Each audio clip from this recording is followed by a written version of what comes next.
Raise your hand if any of this is true. You have watched a peer rise faster at work because they can communicate their work and impact more effectively than you. You have noticed excellent communication skills appearing again and again as a required skill on job applications. You have ever felt left out at school, work, or social circles because you couldn't quite express your thoughts or feelings in the language of the crowd. If any of this feels familiar, you already know the power of language. From the dawn of humanity, our ability to communicate set us apart from other species.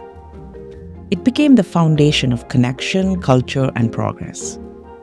Centuries later, it still defines how we build relationships, influence others, and grow in our personal and professional lives.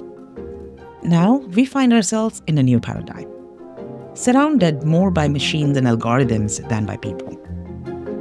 Understanding how language learning works and how we can use modern tools like AI to our advantage has never been more important. And that's exactly what we are exploring in today's episode. Welcome back to Career Calling, your ultimate guide to navigating the world of work, one profession at a time, to help you find your calling and turn it into a career. I'm your host, Pratibha Pandit. My guest today is Sara Davila, an internationally recognized consultant specializing in English language education, curriculum innovation, and educational technology. A former classroom teacher, Sara has supported national language policy reforms, built teacher training systems, and designed comprehensive assessment frameworks for clients ranging from ministries of education to global publishers. As the founder of Educating Her World, Sara brings a system-level perspective to solving urgent challenges in language learning, focusing on upskilling educators, advancing 21st century pedagogies, and improving learning outcomes. Her contributions have earned her 2 Elton's nominations and ongoing invitations to speak at various global education forums. Learn more about Sara and her work at educatingherworld.com. Hi, Sara. Welcome to Career Calling. Then I'm very happy to be here. You have worked in teaching English language in various setups, and of all the guests that I've had over the years, one of the most commonly cited skill, no matter what profession they are in, is communication. So I'm really looking forward to today's conversation where I get to learn the mechanics of learning the language and how it is transforming or changing in the world of AI. I'm really looking forward to this session. So let's get started. I would like to understand what are some of the work you have done? I know you have worked in different aspects of English language teaching. So why don't you tell us a little bit about that? Sure. Again, my name is Sara. I have been in English language teaching and learning now for pretty much my entire adult life. I started working with English language learning back in the early 2000s. So I've done this for a really long time.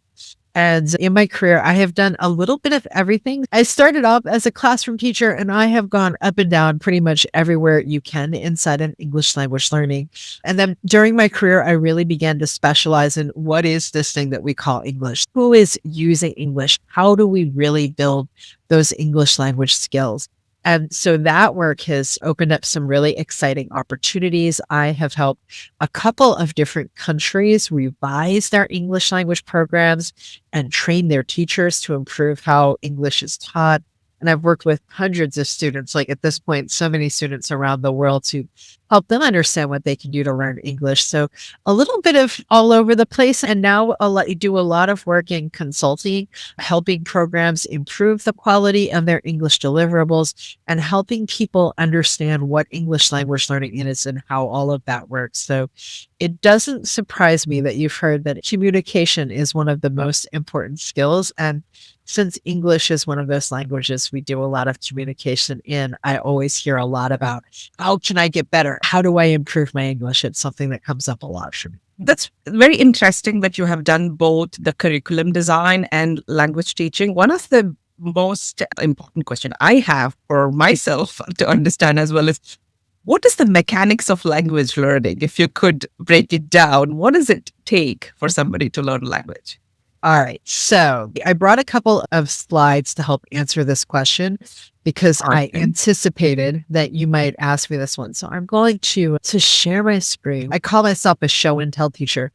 So before we jump into it, I have a number for you. And can you guess what this number is? The number is 1.5 billion.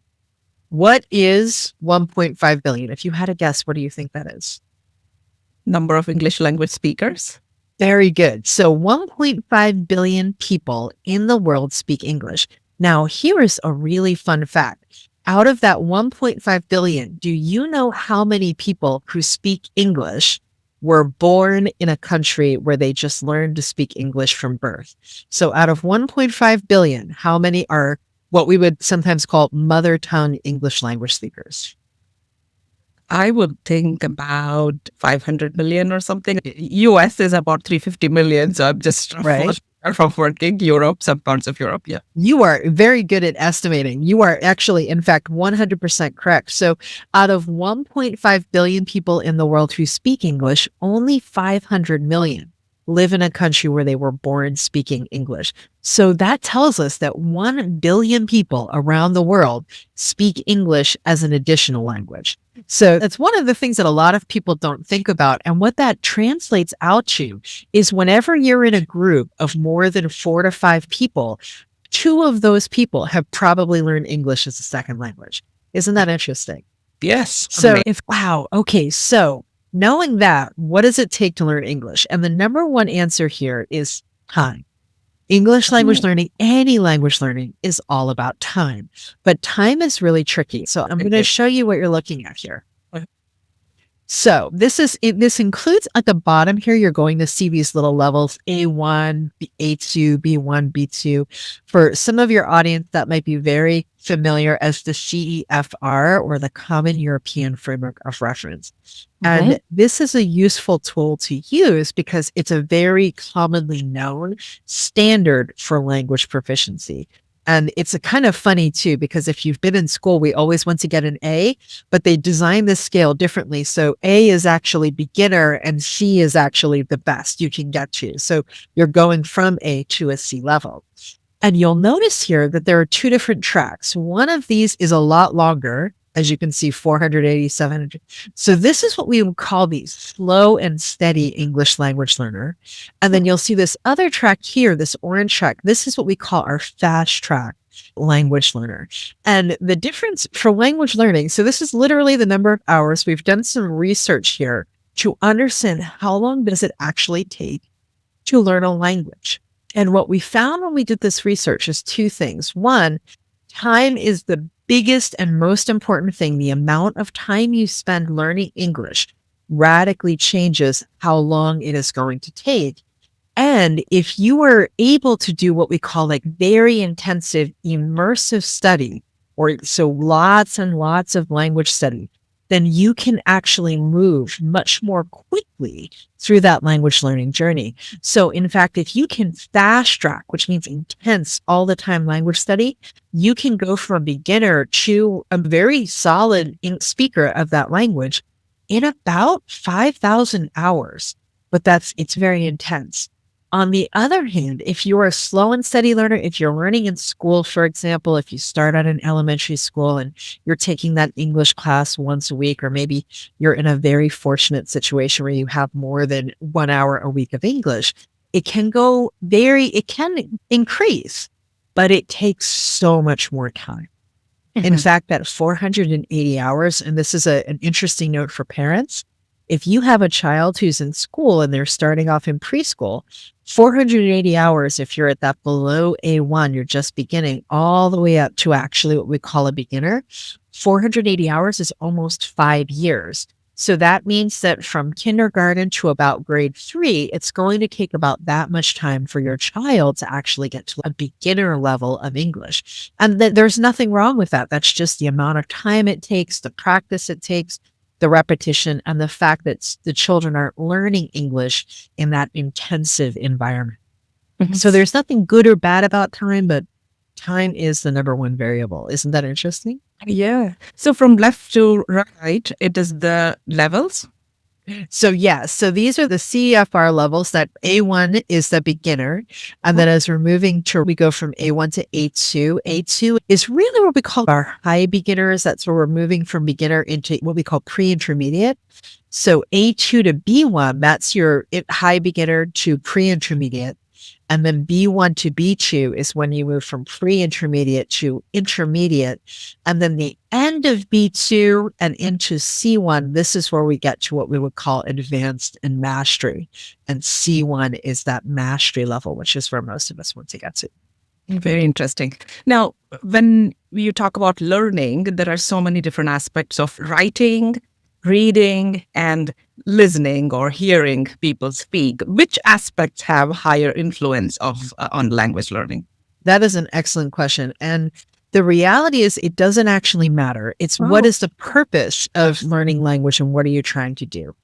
And so for a learner, what we need more than anything else is what we need input. We need information to come into us. That's very important. When it comes to the skills, though, it's in order to get to language usage, we need to think about what's the purpose of using language and how are we using language. So for that, I can show you exactly how this looks because I brought something for that too. And there are a couple of different things that come into play here. If I want to really improve my language quickly, then I'm going to need a lot of words and a lot of sentences. However, just studying words and sentences randomly, or maybe a teacher told me study these words and sentences, that in and of itself is not very effective. What is effective is learning the type of language that we use all of the time in our real life. So if you're a high school student, what gets you excited to talk in high school to your friends? What are you talking about normally? Those are the kinds of topics where you want to learn English. So if you love soccer, learn how to explain everything you love about soccer in English. Learn how to call a game in English. That will do more for your English language skills than studying 1,000 vocabulary words every day. And the reason is because if you're talking about something you like, you're going to want to talk more and more, and you want to be better and get to more depth. So if you love the movie Wicked, for example, learn how to describe everything you can about Wicked in English. You'll learn more English doing that than just practicing a bunch of words or phrases in a textbook, because the more interesting it is to you, the more motivation you have and the faster you learn that language. And then there is a secret here, and the secret is in your brain. So I know a lot about neuroscience. I love the neuroscience of learning. And there's this very important factor. So we know time is big. And then the second thing is what we call repetition.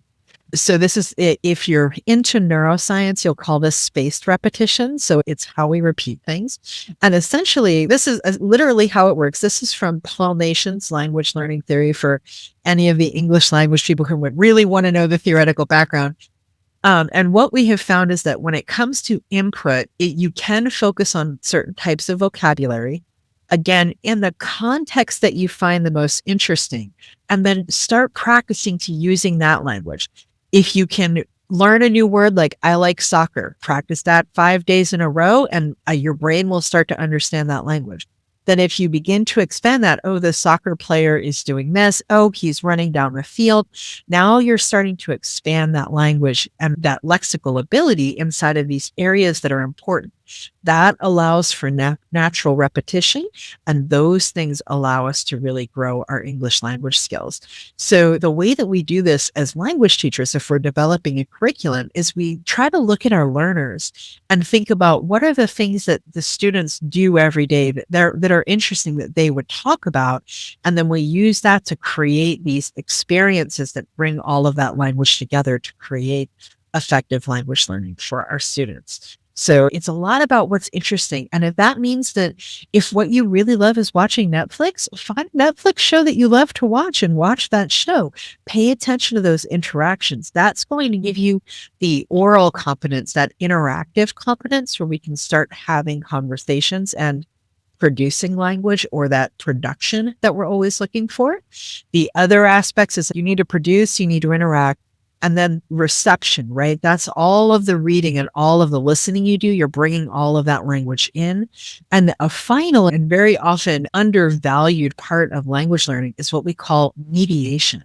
And mediation is a lot of fun. And we all do mediation all the time. I love this skill. Think about a time where you were in a situation, maybe you were shopping and you suddenly realize the shopkeeper does not speak the same language you do. Have you had that happen? Yeah, yeah. A lot of us can relate to that. So when this happens, a lot of us will go, okay, how do I communicate? We might start pointing. We might start drawing. We might break out Google Translate and immediately look it up. All of that is mediation. And mediation is also an important part of language learning because that's where you're really engaging and your brain is engaging. And all of this helps you to learn that language more effectively. So there are a lot of little bits and pieces, but what I generally recommend to language learners is start off with what you like to talk about. Read books there, listen to, or if you're not ready to read, listen to things there, whatever you need to do to get that input, and then find ways to practice talking to others, talking to an AI chatbot if you need to, going online and listening to people talk about it. All of that's going to expand your language ability. And then before you know it, you'll be speaking in English just like a native speaker. Mhm. There's one thing that as you were saying, was very, interesting to me is, these are all the different aspects that are available to a learner in a formal setup, right? Like in schools or somewhere. So I grew up in a, English as a second language country. Though we were surrounded with English, when I entered into workforce, I wasn't fluent. I couldn't speak very confidently and fluently in a work setting. Fast forward now, it's kind of a second nature, right? And I cannot connect the dots. Like, how did that progression happen? I did not invest or like consciously invest in it in any formal study. So how does that subconscious learning happen? And what are the factors that are important for So that? that is very interesting. And so what we're talking about there is actually that acquisition theory as well. So what happened is you probably weren't proficient, you weren't fluent, but you probably had a foundational knowledge of English. So you understood what was happening. However, when you got into those workforce situations, you probably found yourself just silent and just listening. And so we actually call that silent processing. It's a stage of acquisition of language learning, and it's a transitional stage. And what's happening there is, again, it's that input. You have that information that's coming in, and with your foundational knowledge of English, you're starting to connect all of those dots. So this is what's really interesting is there's a point as you get the more input and you make more connections between the input and what you need to do with the language, then you start slowly experimenting. And so it's very gradual. And then that gradual usage, basic production, you're probably seeing similar things in similar meetings. They have similar cadences and similar topics. Then people are understanding you. They're nodding and they're smiling. Then they're repeating back what you're saying. Suddenly they're listening to you and they're taking direction from you. All of that then builds your confidence. And now you're speaking with even more fluency. And what you've done is what we call this in language is you've transferred your domain knowledge. So you took your general English knowledge, which is great. We all need general English. It's how we go to the bank or it's how we interact with our friends. But then to bring that into the workforce, you have to transition your general knowledge into the new domain, which is your job English. And so that's another bubble of English that we have to expand. Believe it or not, I have a picture of this because it's a tricky one. I'm like, how does that work? What is she talking about? What do you mean? There's a whole new thing. So this is probably one of the best ways to understand English. I have some numbers up here. This is a more granular scale, but this is still the CEFR. So we're starting here as A1, and this is like what we call an A1 plus, and you're slowly, gradually A2, A2 plus, B1 plus, B2. So we're slowly moving up, right? When people think about learning a language, when people think about learning, a lot of times we think about climbing or like walking. But the problem with language learning is when you're thinking about it, we tend to do in a straight line, right? Oh, okay. But the reality is it's not a straight line. If you think of language learning, think of each of these stages as bubbles. When you start learning, you cut a line through the bubbles, right? But you're only learning what's in kind of connects with you as you're moving. So you can move up, but you may have missed a lot of language over here. Or you may have missed a lot of language over here. And so what's happening is when you were preparing for work, you probably got to about this level of language ability, but you only had that small journey, that a very narrow experience. As you began to build your workplace English, that started to open up this new abilities in English, which increased the language that you know, and that increases your knowledge. And all of that is how you build those language skills and make progress. So it can be a real challenge. And I see this sometimes for learners, especially if they're focused on testing and they want to get a better test grade. That really gives you a very narrow slice. So if you do test development and then on top of your test development, add social English and add movies, that's going to give you more coverage of language learning, and that can improve that confidence, which will help with transferring as you get to use English more often in your career. So most of us, then it looks like all of us will be in some silo. Yes. Our vocabulary will be in some silo. Yes. Native speakers too. And this is common for anyone who communicates in a language. Wherever you use the language the most, that really is where you are. So you'll have native speakers sometimes who may not have as extensive a vocabulary as even some second language learners, just because their language silo is very small. That's a great way to put it, the silo of language. Yeah, very fascinating. Since we were talking about workforce, you have worked in so many different setups, from government to early education to curriculum development. Tell me, what is the importance of language in one's profession? It's such a great question. So as someone who works professionally in language and who's worked in a variety of different contexts, communication is always critical. Because if you can't clearly understand what you're trying to achieve, whether that's going out with a friend to buy coffee or working with a government to change the curriculum, if you don't know what the goals are, that creates conflict. And when you have conflict in your communication, then communication breaks down. And that can create fighting. That can make you lose someone, or you never speak to them again because those things have come up. So communication is so important in just being able to really create collaborative environments.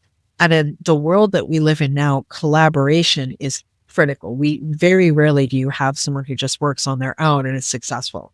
If you're just by yourself, then you can't engage a client. You can't understand how to complete a project. You can't be a part of a team. So English language communication, all communication is important. And a key piece of language that's not just language learning, and this is true for English, but true for all languages, is what we also call soft skills. So this is having the ability to communicate, but also understanding how to communicate at the right level. So being flexible with your communication, being able to lead as a communicator, being able to assist and support as a communicator, being independent, but then also being able to work well with others and have a role and a responsibility. These are softer aspects of communication that we don't often think about. And that's where we can get into things like tone of voice, etiquette, what is appropriate, like different workplaces have different communication style. There's even an entire career of what they call social anthropologists who study the communications of certain corporations and companies who start to develop their kind of own internal communication.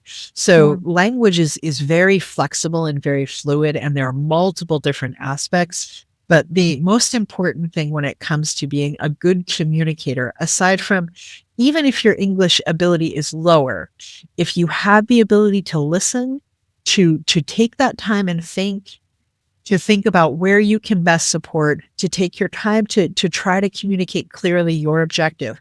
All of those things are really important for being able to be successful as someone who communicates in any kind of context. Mm-hmm.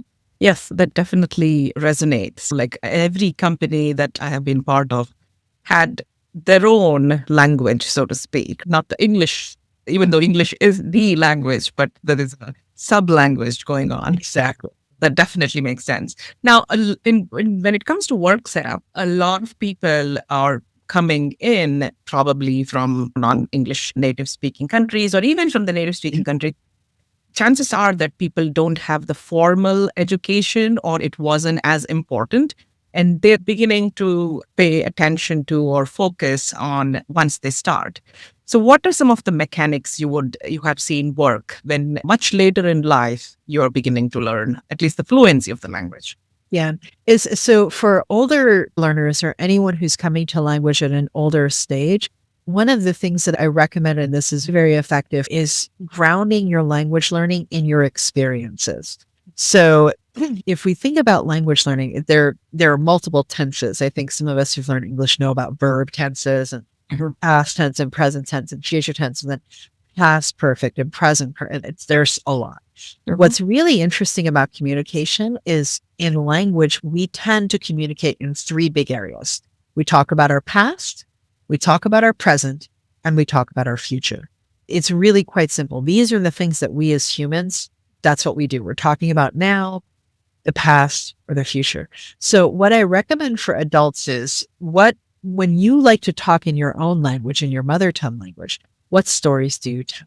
What are the stories that you like to tell about your past? Do you have a favorite childhood moment that you often find when you make a new friend, you'll share with them, or an experience that's very important to you that you enjoy telling others? Write that down in your own language and then translate that into English and then memorize it in English and practice telling that story in English. What that does is it connects your personal experience with the language you're learning. And that's much more motivating. And it gives you something to talk about when you meet someone else. And the same thing, if there are things that you find yourself talking about every day, write those down, memorize how to talk about that in English. All of these things are going to expand your fluency much more quickly. And then generally, if there are some future things, you might add that in. But I often find with adults, especially, those past experiences, the stories we like to share, and our current life and the things that we're doing all of the time, if you focus in those two areas, you can literally teach yourself English by writing down like the stories or kind of those narratives. And there are a couple of different ways to do it. Easy way to do it is go to Google Translate, translate it into English. There's another great application. This is more AI informed called DeepL. It's actually been around for about 15 years and it's a tool translators use. So you can translate your language there into English. And then it's a matter of memorization. These things really activate the brain, and that's going to allow you to develop that language really quickly. You can also do this with chatbots. You can have the chatbot role play with you if you want to use an artificial intelligence, for example, and say, ask me a story about my childhood. And then you start sharing that story you've been practicing and let the chatbot ask you questions about that story. And that really allows you to expand your learning as well. So there are lots of different ways to do it. But for adults, I really recommend focus on your experience and what you find yourself most often talking about. That will really allow you to engage with language.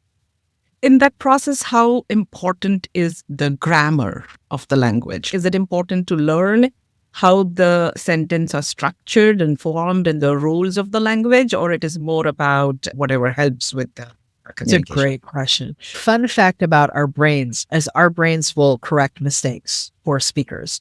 So if your grammar isn't perfect, but I understand what you're trying to communicate, my brain will correct all of the grammar mistakes and I'll understand that communication. So Interesting. what I generally recommend people focus on is don't worry about the grammar, especially if you're just starting out. Focus on communicating that meaning. What is it you're trying to communicate? The meaning is really important. Start there. And if you're memorizing, then the grammar doesn't matter because you're actually memorizing. You're going to memorize the grammar as a part of a sentence. And that's actually really important because when you stop memorizing, okay, let's take a sentence, a basic sentence like I liked riding a bike. Right. So this is actually past progressive if we think about the grammar here. And I have liked, which is in the past tense form, and I have riding, which is in the progressive form, ending in ing. And already your brain is hurting right? But if you just memorize saying, I liked riding a bike, that's all you have to do here. You don't have to think about the grammar. You don't even really have to think about the words. What are we trying to communicate? Joy, bike, child. That's it. That's what I want my recipient to understand, the person listening to me to understand. So what's interesting is by focusing on that, these chunks of meaning and communication, that's actually closer to how the brain works with language than working with grammar. Another really good example. So I speak a little bit of Korean, and I can say like, how are you today? And so I learned Korean when I was in Korea. I lived in Korea for about 10 years. And I never went to a school to study Korean. I still speak Korean pretty well. I would call a beginner. I'm at way 2+. I don't practice all the time. But my Korean, when I talk to other Koreans, they're like, my goodness, your Korean is so good.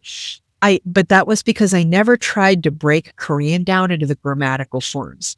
If I'm saying hello in Korean, for example, 안녕하세요, I actually just said 5 words. There are lots of actual little words in there, but I always memorized it as a chunk. And that chunk is what comes to me when I'm using it. So when it comes to language learning, especially again for adults, what you do, what your experience is, and then focus on what you're trying to communicate, not whether or not you have the grammar right, because that's actually going to get you closer to real communicative use. And it's closer to how we learn language as children as well. We learn that language in chunks, and then we use those chunks to communicate meaning. This is really eye-opening as a parent with bilingual kid. And I know a lot of parents who, one of the common mistakes I think we all do is we straight away go into teaching the structure of the language, the rules of the language, and you lose the children right there. Exactly. It's much less about structure. Do you like this? And if they say yes, you're winning. It's a fantastic piece. It's really useful. Yeah. Yeah, that's amazing. So you touched upon some of the apps and the AI. I would like to shift our conversation to today's world and the way the world is shaping. But before that, it was so fascinating to hear you talk about all of these things. I'm really curious about your journey. How did you find this line is your calling? Like, how did it come to you, and how did you decide this is what you wanted to do in life? Interestingly, I never really thought, I found very early in life, I loved teaching. And I was always very good with working with others and teaching. But language learning is very specific. So it's personal for me. So I'm a Hispanic person. Spanish is my last name is Davila.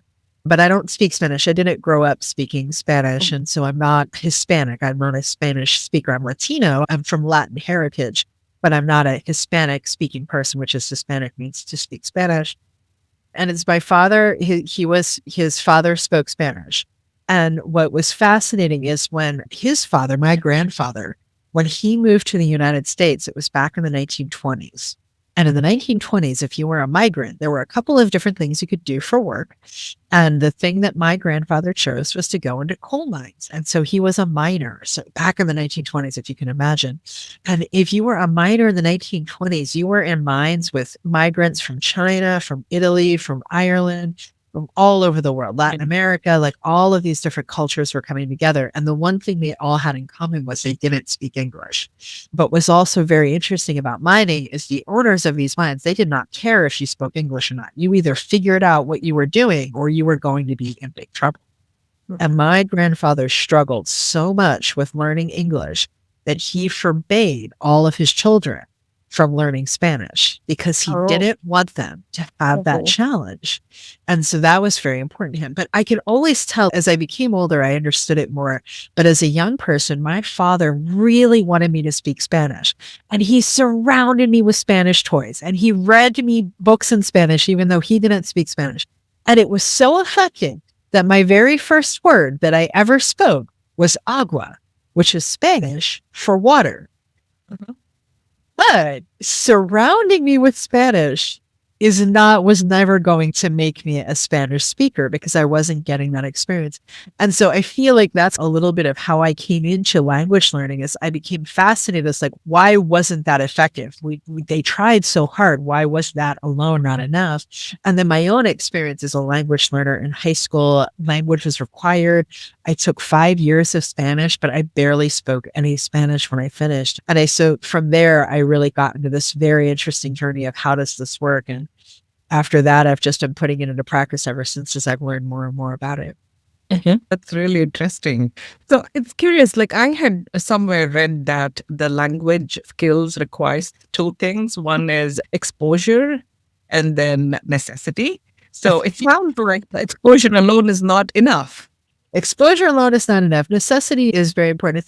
And it's like, it's not necessarily necessity alone either. It's necessity and also motivation. You can need something and not be motivated to do anything about that. But if you need something and you're also motivated and then you're definitely going to have a reason then to use language. And then from there, you'll develop those skills. But no, necessity alone is not going to do it. Something new I learned today. That's a fascinating journey, by the way. Like it makes sense how we connect our experiences to the professions that we chose. Yeah. And it's something that I also take into consideration as a language educator is that I have a lot of respect for what we call mother tongue languages. As the language that you were born with is also very important. And my goal as a language educator is not to make that language go away. Ideally, I want you to speak as many languages as you have. If you come into my classroom with 5 languages, I want you to develop all of those skills, because we actually know that bilingualism, multilingualism, and plurilingualism give you huge advantages when it comes to cognitive processing. You have insights from all of these different lenses and frames. And the way that your brain communicates, especially if you speak more than one language, it actually gives you different ways to look at the world, which can make you more innovative and more creative, which can then make you even more effective in your career and your profession, because you can look at the world in so many different ways. So when it comes to language learning, I'm fascinated by the process, but I also have a lot of respect for what our brain is capable of and for all of the languages that we're capable of learning. So I always encourage people, never try to learn the language so that you can forget your mother tongue language, but think about how this is an addition to who you are as a person and what this allows you to communicate in the world. So important. Let's get back to the world today. I would say it's a little bit worrying for me when I see the younger people getting into the workforce today. If I see, at least I belong to tech industry, when I look at and compare and contrast the environments of today, I see shifts in almost every possible ways, right? Like today, a lot of the new employees may be starting in isolation, working from home, or at least not getting as much in-person exposure and in the office environment as somebody else 10 years ago would get. And on top of it, you are constantly interacting with the machines, AI, and so much of everything going and getting a ready-made reports or anything that you want out of the chatbots. I want to get your thoughts on how do you see the language evolving and the language skills evolving with such a close coexistence that we have today or is going to have in today's world with AI. It's an important insight. And one of the things and this is just true, and you can take a look at this, but what we know is for all of the AI models that we currently talk about, AI in and of itself is very nebulous. But when we speak about AI right now, we're usually talking about these large language models like ChatGPT or Cloud or Gemini or Copilot, right? One of the things that I think is really quite important to keep in mind is these models have been trained. And universally, most of these models have been trained on English content and on English language. So there's a very big, heavy amount of information here that's in English, which makes, again, English even more important now for communication. Because if you're working with AI in your workplace, this is AI that works in English and has been trained in English. And what that means is because it's going to be trained on a lot of native speaker English content, it's going to come with a lot of things that native speakers tend to do.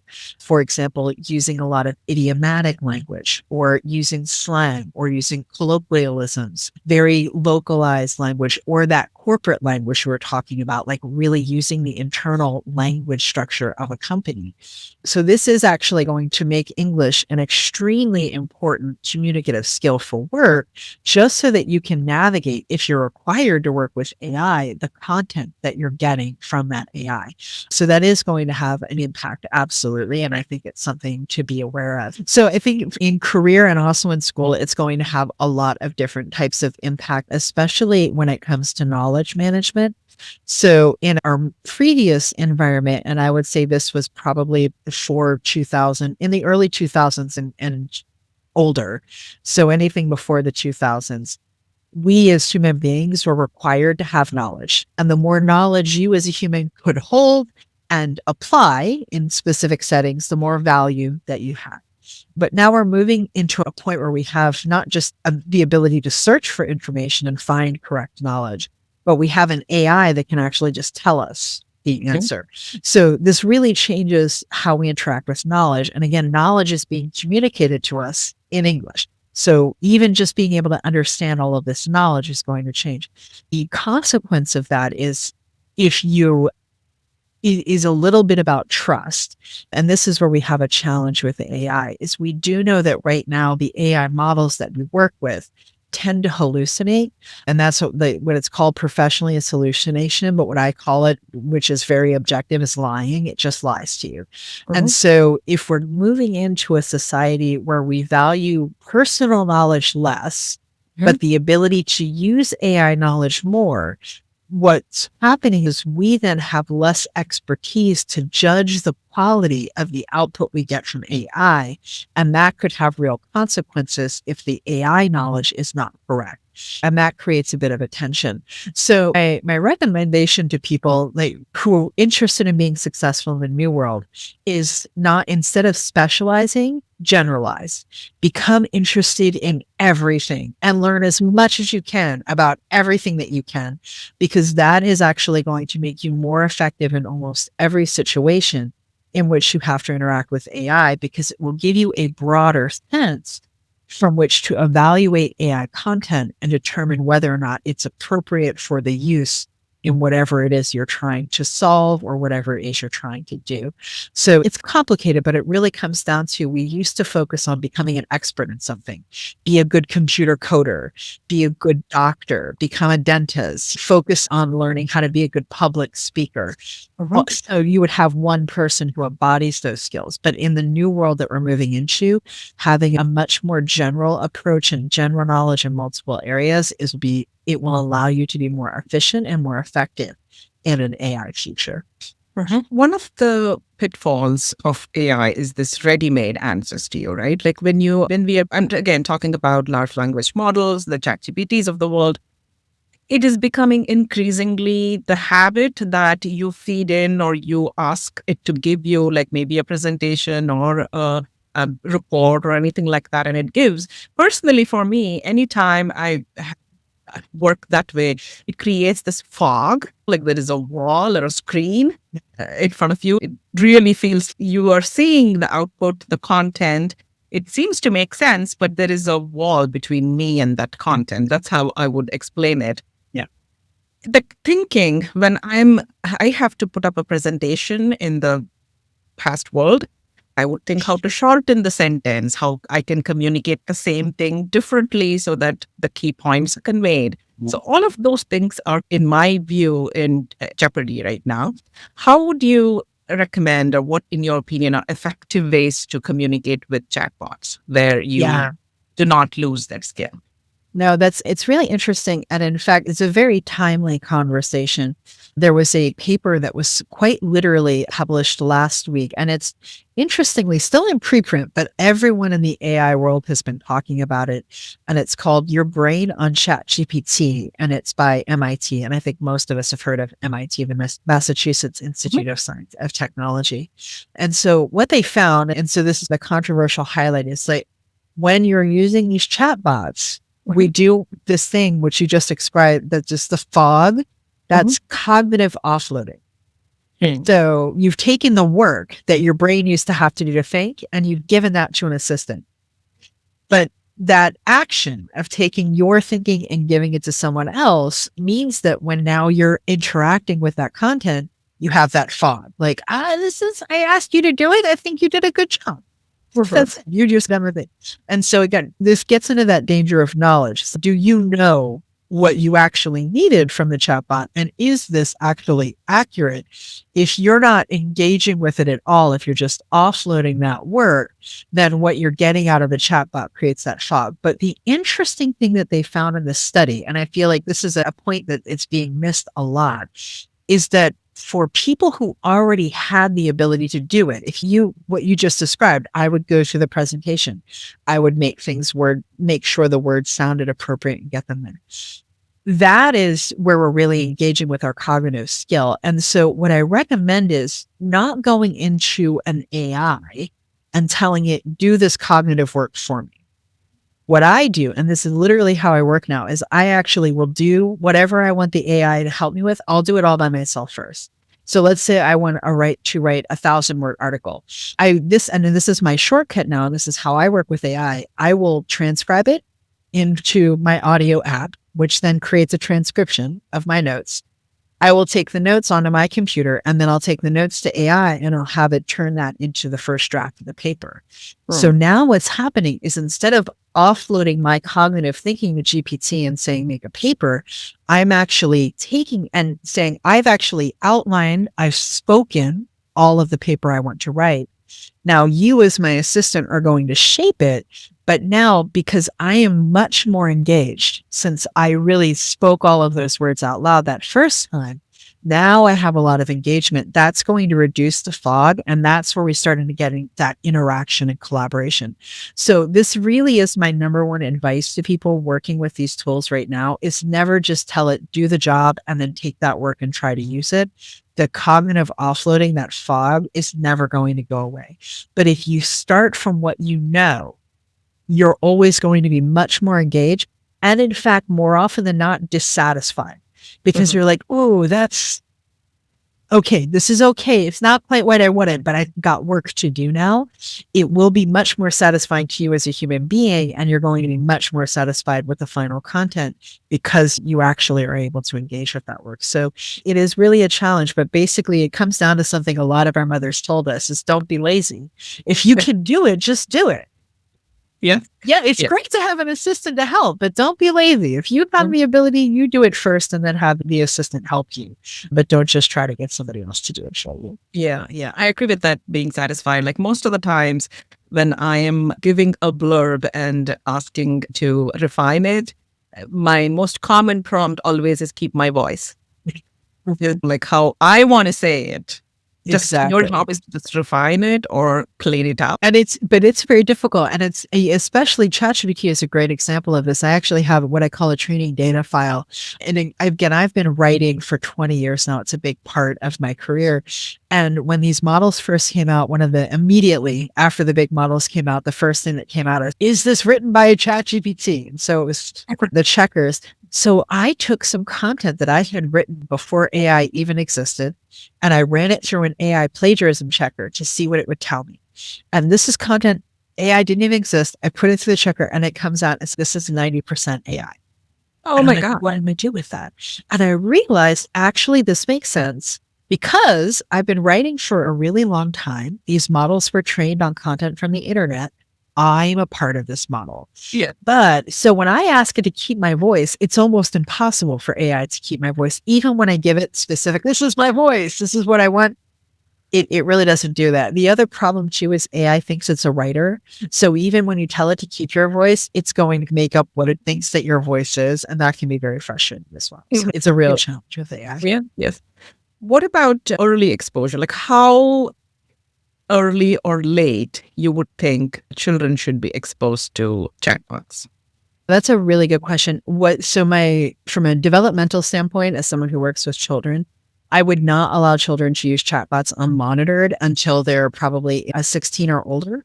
However, I do think that and this is very common, anytime new technology is released, one of the immediate questions, it's always one of the top 5 questions is, how do I use this in education? That happened with the radio. It happened with the television. It happened with computers. It happened with the calculator. As soon as you create a new technology, it's always, how is this going to change education, like what will happen here. So I do think that we're going to see children as young as infants being exposed to algorithms. We already have. If you've ever taken your 5-year-old and put them in front of Candy Crush, you've put them in front of an algorithm. So we're already interacting with AI at very young ages. What we need to be aware of, though, is development. So for young children, especially, they don't have the cognitive ability or the ideation, the concrete ability to understand that this chatbot is not real.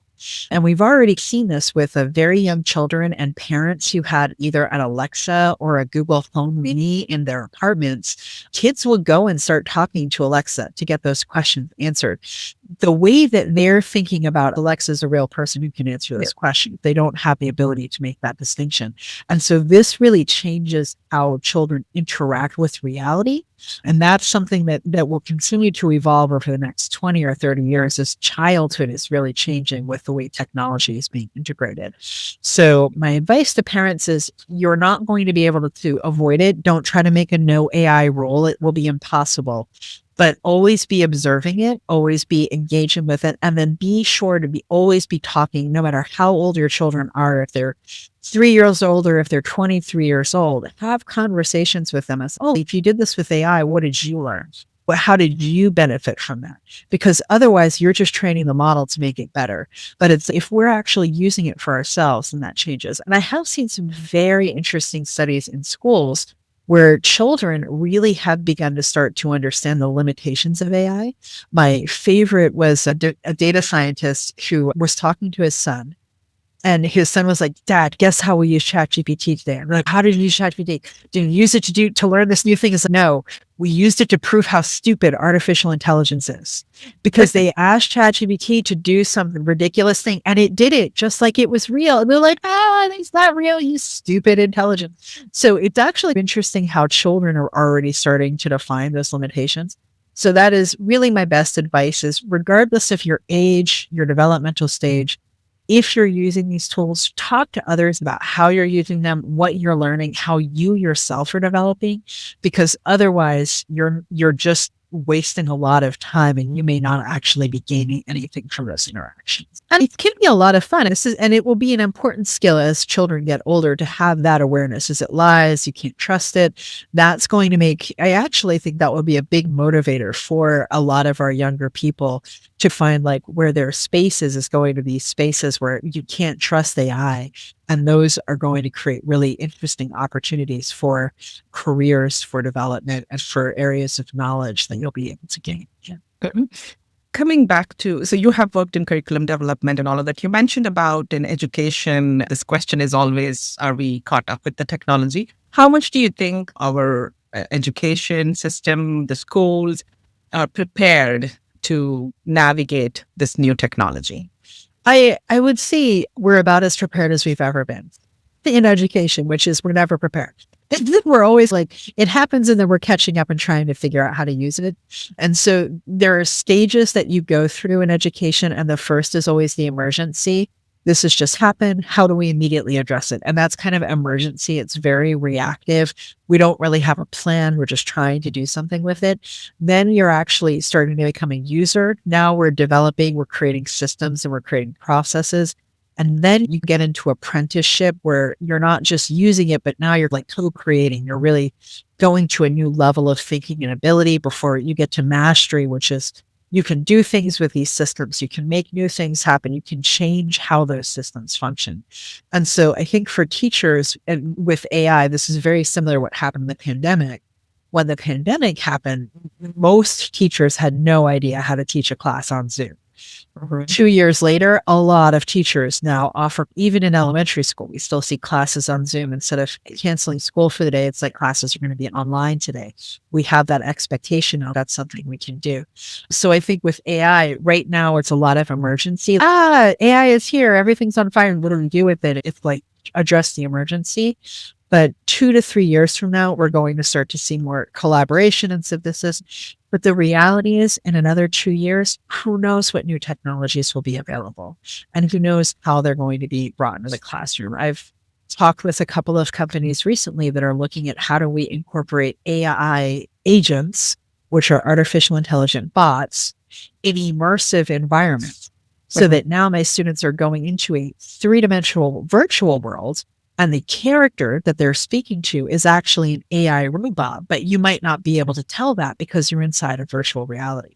And who knows how that technology then evolves and starts to impact our schools and our education. I think that, as we said at the beginning of the call, we're just in this big moment of global transition. And some of those questions are yet to be truly answered. But I think as an educator and as a human being, the best advice that I can give to anyone navigating all of this time right now is to be curious.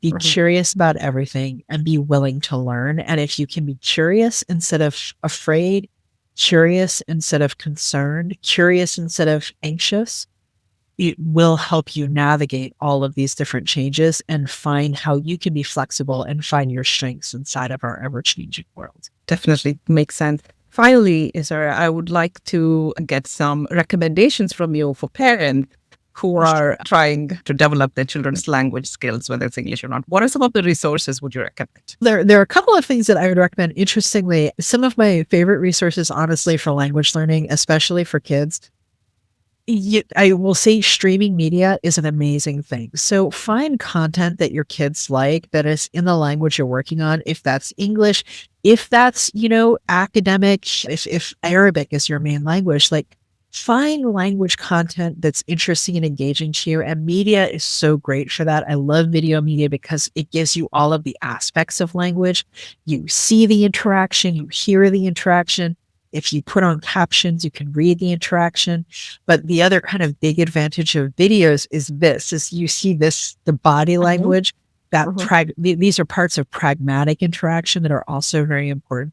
So what I really like doing is find media, find books, find movies, find even video clips, games, things that are in that language you're going for, that are of interest to you and your children, things that are relevant and relatable. I start there. If you want to use a chatbot, really think carefully about the language you're practicing. Is it practical? Is it relevant? Is it real to you? That motivation aspect, you really can't let go of it.